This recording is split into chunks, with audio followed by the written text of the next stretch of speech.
আসসালামু আলাইকুম প্রিয় দর্শক, এই যে স্ক্রিনে যে ছবিটা দেখতে পাচ্ছেন, এই ছবিটা হচ্ছে এয়ারপোর্টার। এয়ারপোর্টার আসলে কয়েকদিন যাবত আমাকে ফোন করে বলতেছে তিনি নাকি মনের মতো মানুষ চায়।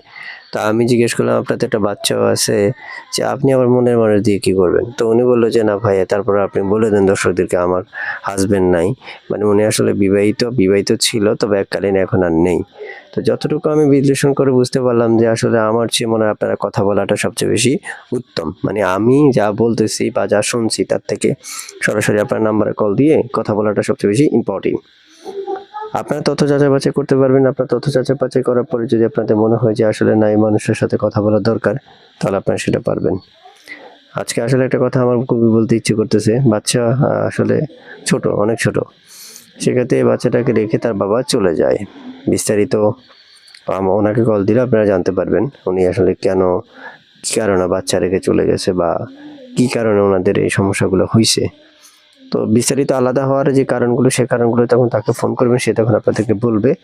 আপনারা তখন A to Z সকল তথ্যগুলো তার থেকে জানতে পারবেন। তো ভালো থাকুন। আসসালামু আলাইকুম।